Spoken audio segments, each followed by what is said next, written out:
आज Doubtnut app download करें।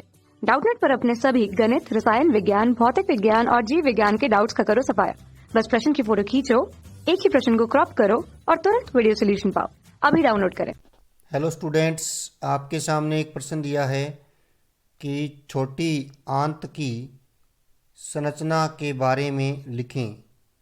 तो देखिए, अगर हम बात करें छोटी आंत की, तो छोटी आंत जो है यह आंत का प्रथम भाग होती है और छोटी आंत जो है उसकी लंबाई जो है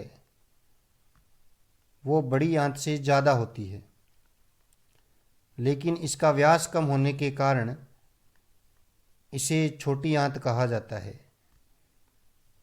अब बात करें हम छोटी आंत की, तो छोटी आंत की जो लंबाई होती है वो मनुष्य में लगभग 3 मीटर के आसपास होती है और इसके 3 भाग होते हैं।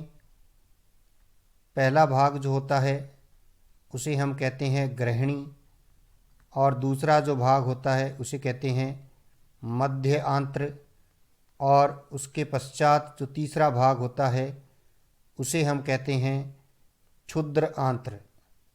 तो अब देखिए, अगर हम इसका चित्र बनाएं तो देखिए किस प्रकार से, जैसे अमाशय जो होता है यह अमाशय जे आकृति का होता है और ये यू आकृति की नलिका में खुलता है। तो आपको जो ये अमाशय खुलता है, ये छोटी आंत का पहला भाग जो आपको यू आकृति का दिखाई दे रहा है उसे हम क्या कहते हैं? ग्रहणी कहते हैं। इस ग्रहणी में 2 संरचनाएं खुलती हैं, एक तो यकृत खुलता है और दूसरा अग्नाशय जो ग्रंथि होती है। ये दोनों इसके अंदर या ग्रहणी के अंदर खुलते हैं। उसी प्रकार से अगर हम इस संरचना की बात करें तो ग्रहणी के बाद जो छोटी आंत का भाग होता है वह अत्यधिक कुंडलित होता है। इस प्रकार से आप देख रहे हो, तो ये जो कुंडलित भाग होता है इसको हम कहते हैं मध्य आंत्र और मध्य आंत्र के पश्चात जो आंत्र का भाग होता है उसे हम कहते हैं क्षुद्र आंत्र। तो अब देखिए, यहाँ से इस प्रकार से ये जो आपको भाग दिखाई दे रहा है ये आंत्र का क्षुद्र आंत्र वाला भाग है। छोटी आंत के क्षुद्र आंत्र के पश्चात जो ये हरे रंग का भाग है, ये आप देखिए ये क्षुद्र आंत्र है। अब देखिए, यहाँ पर आपसे पूछा गया है कि इनके कार्य क्या होते हैं। तो देखिए, अगर हम बात करें तो ग्रहणी जो है, तो ग्रहणी के अंदर आपने देखा कि इसका मुख्य कार्य क्या होगा? पाचन। पाचन इसलिए होता है क्योंकि इसमें यकृत के द्वारा पित्तरस का स्त्रवण होता है।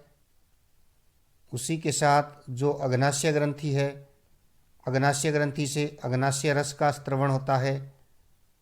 तो यहाँ पर पाचन की क्रिया होती है क्योंकि अग्नाशय रस में विभिन्न प्रकार के एंजाइम होते हैं। उसी प्रकार से अगर हम देखें मध्य आंत्र वाला भाग, तो मध्य आंत्र वाला जो भाग होता है इससे में आंतरीय रस का स्त्रवण होता है जिसमें विभिन्न प्रकार के एंजाइम होते हैं जो कि भोजन का पूर्ण पाचन करते हैं। क्षुद्र आंत्र वाला जो भाग है इसमें रुसांकुर पाए जाते हैं। तो रुसांकुर पाए जाने के कारण यहाँ पर पाचन व अवशोषण दोनों क्रियाएं होती हैं। तो इस प्रकार से आपने देखा छोटी आंत्र के 3 भाग होते हैं और उनकी संरचना किस प्रकार की होती है और वो कैसे कार्य को संपन्न करते हैं। कक्षा 6 से 12वीं से लेकर नीट, IIT, JEE वो एडवांस के लेवल तक 1 करोड़ से ज्यादा छात्रों का भरोसा। आज ही डाउनलोड करें डाउटनेट ऐप या व्हाट्सएप करें अपने सारे डाउट्स 8400 400 400 पर।